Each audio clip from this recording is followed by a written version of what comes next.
നമ്മൾ ആരോടെങ്കിലും ഒരു സാധനം തരിക എന്ന് പറയില്ലേ, തരിക അല്ലെങ്കിൽ കൊടുക്കുക എന്നൊക്കെ പറയില്ലേ, അത് നിലവിൽ നടക്കുന്ന ഒരു പ്രവൃത്തിയല്ലേ തരിക കൊടുക്കുക എന്നൊക്കെ പറഞ്ഞാല്. ആ പ്രവൃത്തി കഴിഞ്ഞാൽ എന്താവും? തരിക എന്നുള്ള പ്രവൃത്തി കഴിയുമ്പോൾ അത് ആ പ്രവൃത്തി കഴിഞ്ഞാൽ തന്നു എന്നല്ല നമ്മൾ പറയുന്നേ, തരിക എന്നല്ലല്ലോ പറയുന്നേ. തരിക എന്ന് പറഞ്ഞാൽ നിലവിൽ നടക്കുന്ന ഒരു പ്രവൃത്തിയാണ്. അത് കഴിഞ്ഞു കഴിഞ്ഞാല് തന്നു. അപ്പൊ എന്താ ഈ കഴിഞ്ഞതിന് നമ്മൾ എന്താ പറയുന്നേ? പാസ്റ്റ് അല്ലേ? തന്നു. കൊടുക്കുക എന്നുള്ളതാണെങ്കിലോ, കൊടുക്കുക എന്നുള്ളത് പാസ്റ്റ് ആയി കഴിഞ്ഞാല് കൊടുത്തു. സിമ്പിൾ ആയിട്ട് പറയുന്നു അല്ലെ, കൊടുത്തു എന്ന് പറയും. അതുപോലെ തന്നെ ആ ഒരു പ്രവൃത്തിക്ക് ഒരു വേറൊരു രീതിയിൽ നമുക്ക് പറയാം, തരും. തരും എന്ന് പറഞ്ഞാൽ പ്രവൃത്തി കഴിഞ്ഞോ, നടക്കുന്നതാണോ, ഫ്യൂച്ചറില് വരാന് ഇരിക്കുന്നതാണ്, ഭാവിയില് ചെയ്യാൻ പോകുന്ന ഒരു കാര്യമാണ് തരും അല്ലെ. തരിക അല്ലെങ്കിൽ കൊടുക്കും. കൊടുക്കും എന്ന് പറഞ്ഞാൽ പ്രവൃത്തി കഴിഞ്ഞോ, നിലവിൽ നടക്കുന്നതാണോ? ഇല്ല, അതെല്ലാം ഫ്യൂച്ചറില് എന്നാണ്. അപ്പം ഒരു പ്രവൃത്തിക്ക് പ്രധാനമായിട്ട് എന്തൊക്കെയുള്ളത്? ഒന്ന് നിലവിൽ നടക്കുന്നത്, അല്ലെങ്കിൽ തരിക. നമുക്ക് തരുക അല്ലെങ്കിൽ കൊടുക്കുക. അങ്ങനെ തരിക കൊടുക്കുക എന്നുള്ള ഇംഗ്ലീഷ് വാക്ക് എന്താ? വെർബ് എന്താ? ഗീവ്. എന്താ? ഗീവ്. ഗീവ് എന്ന് പറഞ്ഞാൽ തരിക അല്ലെങ്കിൽ പ്ലീസ് ഗീവ് യുവർ പേന തരിക. Please your book. Give your book. Book കൊടുക്കുക.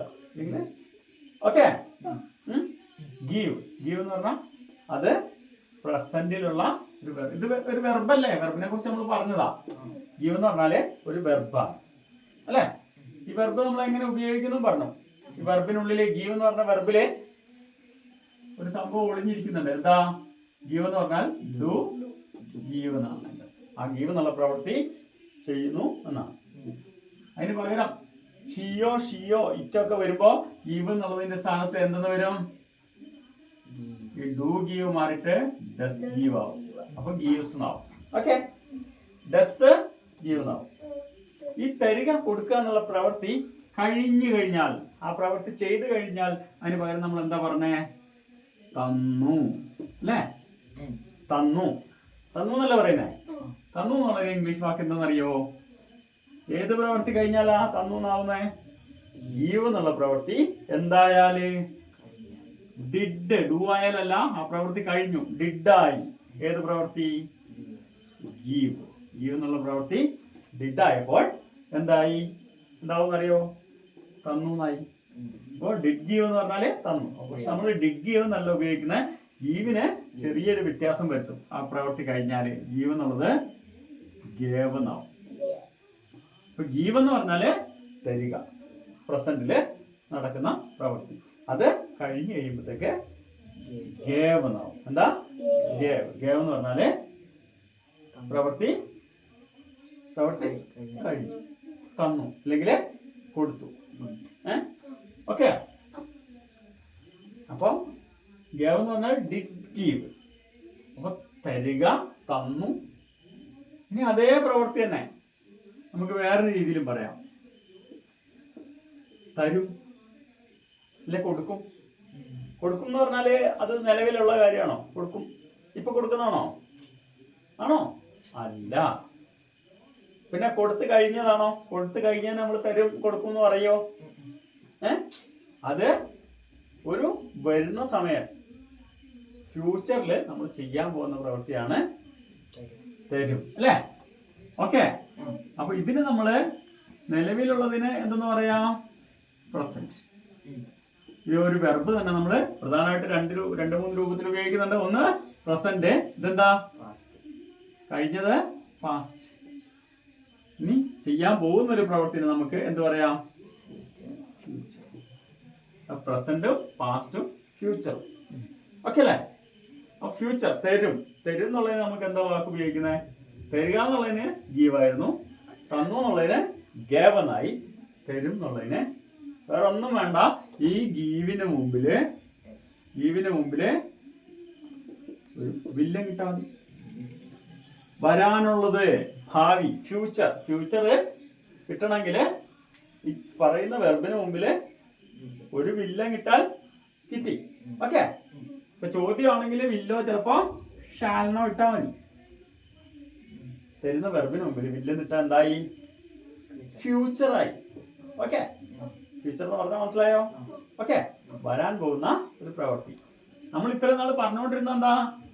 സിമ്പിളായിട്ടുള്ള ടെൻസുകളെ കുറിച്ചാണ്. സിമ്പിളായിട്ട് നിലവിൽ നടക്കുന്ന ഒരു പ്രവൃത്തി. അതെന്തായിരുന്നു? സിമ്പിളായിട്ട് പ്രസന്റിലുള്ളത്. അതിനെന്തെന്ന് നമ്മൾ പറയാം? സിമ്പിളായിട്ട് പ്രസന്റ് എന്ന് പറഞ്ഞാല് ഇപ്പൊ നടക്കുന്ന ഒരു പ്രവൃത്തി.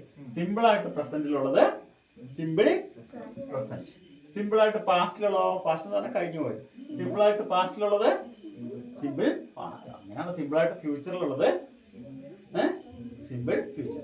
അപ്പോൾ സിമ്പിളായിട്ട് പ്രസന്റിൽ നമ്മളൊരു കാര്യം നടക്കുന്നു, ചെയ്യുന്നു, എഴുതുന്നു, പിടിക്കുന്നു, അതുപോലെ നിത്യമായ ഒരു സത്യം നമ്മൾ റെഗുലറായിട്ട് പതിവായി ചെയ്യുന്ന കാര്യങ്ങളൊക്കെ ഇതിലാണ് പറയുന്നത്? സിമ്പിളായിട്ട് പ്രസന്റിലാണ് പറയുന്നത് അല്ലെ? അതുപോലെ പണ്ട് ചെയ്തുകൊണ്ടിരുന്ന കാര്യങ്ങൾ, ശീലമായിട്ട് ചെയ്തുകൊണ്ടിരുന്ന കാര്യങ്ങൾ നമുക്ക് എന്ത് പറയാം? സിമ്പിളായിട്ട് ചെയ്തുകൊണ്ടിരുന്ന കാര്യങ്ങൾ പാസ്റ്റിൽ പറയാം. ഇല്ല, നേരത്തെ ചെയ്ത കാര്യം പാസ്റ്റിൽ പറയാം. അങ്ങനെയാണ് ഇനി ഭാവിയിൽ നമ്മൾ ചെയ്യാൻ പോകുന്ന കാര്യങ്ങള് എന്തിൽ പറയാം?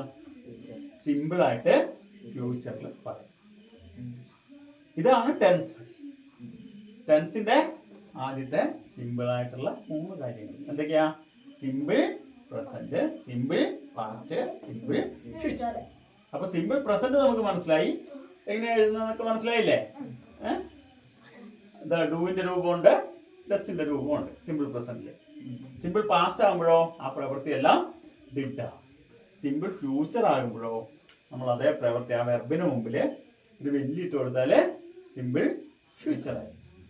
ഓക്കെയോ?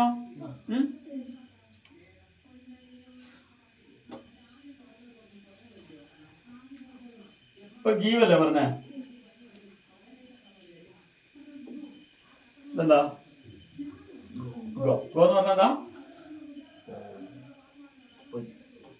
പോയി എന്നാണോ? പോകുന്നു അല്ലെങ്കിൽ പോവുക. പോകുക എന്ന് പറഞ്ഞാല് പ്രസന്റില് നടക്കുന്ന ഒരു കാര്യമാണ് അല്ലേ? പ്രസന്റിൽ നടക്കുന്ന ഒരു കാര്യമാണ് അത്. ആ പ്രവൃത്തി കഴിഞ്ഞു കഴിഞ്ഞാൽ എന്തായി? പോവുക എന്നുള്ളത് എന്തായി? പോയി എന്നായില്ലേ? നമ്മള് പോയി, അവന്റെ വീട്ടിൽ പോയി. എന്റെ സുഹൃത്തിന്റെ വീട്ടിൽ ഇപ്പൊ പോകുന്നു എന്ന് പറഞ്ഞാല് നമ്മള് പോവുക അല്ലേ? ഞാൻ ഇന്നലെ സുഹൃത്തിന്റെ വീട്ടിൽ പോയി എന്ന് പറഞ്ഞാൽ ആ പ്രവൃത്തി കഴിഞ്ഞോ ഇല്ലയോ? അല്ലേ? കഴിഞ്ഞു. അപ്പൊ ഈ ഗോ എന്തായി? ഗോ എന്ന പ്രവൃത്തി ഡിഡായി, ഡിഡ്ഗോയായി. ഡിഡ്ഗോയ്ക്ക് പകരം നമ്മൾ ഗോ എന്നല്ല പറയുന്നത്, പകരം വേറൊരു വാക്കാണ് പറയുന്നത്, വെന്റ്. എന്താ? ഗോ എന്ന പ്രവൃത്തി കഴിഞ്ഞാൽ നമ്മള് ഗോ എന്നല്ല പറയുന്നത്, വെന്റ് എന്നാണ് പറയുന്നത്. Go, went. ഓക്കെ, അങ്ങനെയാണെങ്കിൽ നാളെയാ പോകുന്നത്. അപ്പൊ നമ്മൾ എന്ത് പറയും? പോകും. പോകും എന്നല്ലേ പറയുന്നേ? പോയി എന്ന് പറയോ? പോകുന്നു എന്ന് പറയോ? പോകും. പോകും എന്ന് പറയണമെങ്കിൽ വേറെ ഒന്നും വേണ്ട. ഈ ഗോയിന്റെ മുമ്പിൽ എന്ത് ചേർത്താ മതി? ഒരു വില്ലൻ ഇട്ട് കൊടുത്താ പോരെ? നാളെ പോകും. ഞാൻ നാളെ സ്കൂളിൽ പോകും. പറ. I will go. എങ്ങോട്ട്? To the school ആണോ? പഠിക്കാൻ പോവാണെങ്കിൽ ഇതാ വേണ്ടെന്ന് പറഞ്ഞല്ലേ? ഓക്കെ, ഞാൻ നാളെ ചർച്ചിൽ പോകും. I will. അവിടെ നമ്മൾ സ്കൂളിന്റെ കാര്യം പറഞ്ഞ പോലെ I will go to church ഉണ്ട്. I will go to the church ഉണ്ട്.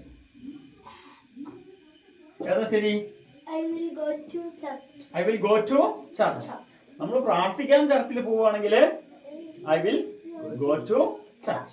നേരെ കുറച്ച് വേറെന്തെങ്കിലും ആവശ്യത്തിന്, ഇപ്പൊ അച്ഛനെ ഒന്ന് കാണാനോ ഇല്ലേ ചർച്ചില് പെയിന്റ് അടിക്കാൻ പോവുകയാണെങ്കിൽ I will go to the church. വ്യത്യാസം മനസ്സിലായോ? അതുപോലെ സ്കൂളില് പഠിക്കാൻ പോവുകയാണെങ്കിൽ I will go to church. I will go to school. സ്കൂളിൽ നമ്മൾ വേറെ എന്തെങ്കിലും ആവശ്യത്തിന് പോവുകയാണെങ്കിൽ I will go to the school. അതേപോലെ തന്നെ ഹോസ്പിറ്റലിൽ നമ്മൾ എന്തിനാ സാധാരണ പോകുന്നത്? മരുന്നിന് പോവുകയാണെങ്കിൽ I will go to hospital. നമ്മൾ വേറെ എന്തെങ്കിലും ആവശ്യത്തിന് പോവാണെങ്കിലോ I will go to the hospital. ആ to the വ്യത്യാസം മനസ്സിലായോ? ഓക്കെ അല്ലേ? അപ്പൊ ഗോയിന്റെ മനസ്സിലായോ? ഗോ പ്രവൃത്തി കഴിഞ്ഞാൽ എന്താവും? ഗോ എന്നുള്ള പ്രവൃത്തി കഴിഞ്ഞാൽ എന്താവും? വെന്റ് എന്നാവും. ഗീവ് എന്നുള്ളത് കഴിഞ്ഞു. ഞാൻ അവനൊരു ബുക്ക് കൊടുത്തു. എങ്ങനെ പറയും? ഐ ഗീവ് എന്ന് പറയില്ല. ഗീവ് എന്ന പ്രവൃത്തി ഡിഡായി.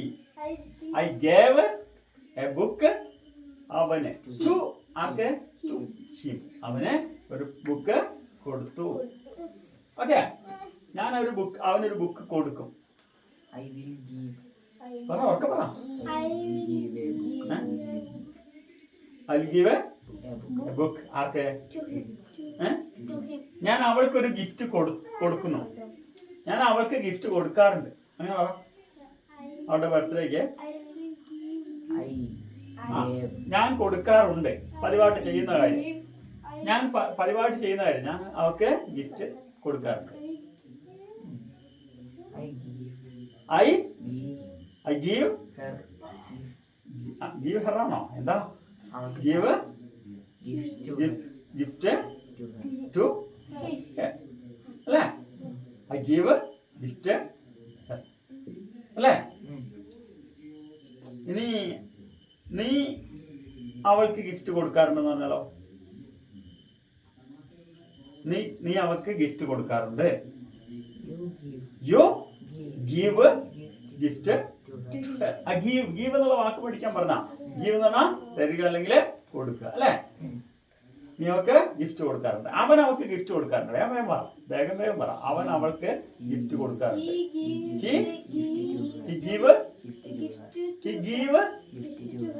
അങ്ങനെയാണ് നമ്മൾ പഠിച്ചത്. ഹി ഗീവ് ആണോ? ഹി അവന് കൊടുക്കാറുണ്ട്. ഇപ്പൊ നിലവിൽ ചെയ്യുന്ന കാര്യമാണ്, പതിവായിട്ട് ചെയ്യുന്ന കാര്യമാണ്. ഹി ഗീവ് ആണോ? അവൻ അവളൊക്കെ വരുമ്പോ എന്ത് വേണമെന്നാ പറഞ്ഞേ? ഗീവ് എന്നുള്ളത് ഡു ആണോ ഡസ് ആണോ? ഡസ് ആകും. ഏകവചനമാകുമ്പോൾ എന്തെങ്കിലും ഒരാളെ കുറിച്ച് മാത്രം. ഇപ്പൊ രാജു അവൾക്ക് ഗിഫ്റ്റ് കൊടുക്കാറുണ്ട്. എങ്ങനെ പറയും? രാജു ഗീവ് എന്നല്ല, gives gift to her. Okay അല്ലേ? Raju gives gift to her. Raju അവൾക്ക് ഗിഫ്റ്റ് കൊടുത്തു. വേഗം പറയൂ. രാജു ഗീവ്സ് അല്ല. പ്രവൃത്തി എന്തായി? ഡിഡായി. പ്രവൃത്തി Raju gave gift to her. പക്ഷേ അതേ സംഭവം നമ്മൾ നെഗറ്റീവില് പറയണം. എങ്ങനെ പറയും? പാസ്റ്റില് കഴിഞ്ഞത്. രാജു അവൾക്ക് ഗിഫ്റ്റ് കൊടുത്തു എന്നതിന് പകരം കൊടുത്തില്ല. എങ്ങനെ പറയും? ഇതിനകത്ത് എന്താ ഉള്ളത്? പാസ്റ്റിൽ എന്താ ഉള്ള പ്രവൃത്തി? എന്തായതാ? ഡിഡ് ആയതാണ്. അപ്പൊ ആ ഡിഡ് കൂട്ടിയിട്ട് പറഞ്ഞാൽ നെഗറ്റീവ് ഫോം ആയി. രാജു ഡിഡ് നോട്ട് ഗേവ് എന്ന് പറയുക. പിന്നെ ഡിഡ് ചേർത്ത് കഴിഞ്ഞാൽ പിന്നെ ഗീവ്. ഡിഡ് ഗീവ് ആണ് ഈ ഗേവ്. ഓക്കെ, അപ്പോ Raju did not give gift to her. അങ്ങനെയാണെങ്കിൽ രാജു അവൾക്ക് ഗിഫ്റ്റ് കൊടുക്കും. എങ്ങനെ പറയും? കൊടുക്കും എന്ന് പറയുമ്പോ പ്രവൃത്തി കഴിഞ്ഞോ? ഇപ്പൊ നടക്കുന്ന പ്രവൃത്തിയാണോ? രാജു ചെയ്യാൻ പോകുന്ന ഒരു പ്രവൃത്തിയാണ്. ചെയ്യാൻ പോകുന്ന പ്രവൃത്തി എന്താണ്? ഫ്യൂച്ചർ ആണ് അല്ലെ? രാജു അവൾക്കൊരു ഗിഫ്റ്റ് കൊടുക്കും. Raju will give a gift to her. നിങ്ങൾ പറയുന്നത് Raju will give a gift to her. അതേ സംഭവം തന്നെ നെഗറ്റീവ് എന്ന് പറഞ്ഞാൽ രാജു അവൾക്ക് ഗിഫ്റ്റ് കൊടുക്കൂല. രാജു വില്ലിന്റെ കൂട്ടത്തിൽ എന്ത് ചേർക്കണം? നെഗറ്റീവിന് നോട്ട് ചേർത്താൽ നെഗറ്റീവ് ആയിട്ടില്ലേ? Will not give gift to her. നമ്മൾ ക്വസ്റ്റ്യൻ ഉണ്ടാക്കാനും പഠിച്ചു. രാജു അവൾക്ക് ഗിഫ്റ്റ് കൊടുത്തു എന്നല്ലേ ഇവിടെ പറഞ്ഞേ? കൊടുത്തു എന്നും പറഞ്ഞു, കൊടുത്തില്ല എന്നും പറഞ്ഞു. പാസ്റ്റിലുള്ള കാര്യം, കഴിഞ്ഞ കാര്യം അല്ലേ? അത് നമ്മൾ ചോദ്യമായിട്ട് രാജു അവൾക്ക് ഗിഫ്റ്റ് കഴിഞ്ഞതാണെങ്കിൽ കൊടുത്തോ എന്ന് ചോദിക്കണമെങ്കിൽ എങ്ങനെ ചോദിക്കും? ഇതിനകത്തുള്ളത് എന്താ? ഡിഡ് രാജു. ഡിഡ് അല്ലേ? ആദ്യം ആ ഡിഡിനെ എടുത്തിട്ടു. ഡിഡ് രാജു. ഗീവ് ആണോ ഗേവ് ആണോ? ഡിഡ് കഴിഞ്ഞാൽ പിന്നെ ആലോചിക്കേണ്ട ആവശ്യമുണ്ടോ? ഡിഡ് കഴിഞ്ഞാല് ഡിഡ് ഗീവ് ആണ് ഗേവ് അല്ലേ? Did Raju. But I'm awkward inside. I don't really dance, just walk with a stride. Don't go out, so I'm often inside. Where you ID, girl, I'm chillin'. Where can you find me? Mind your business. Preheat the oven, give you some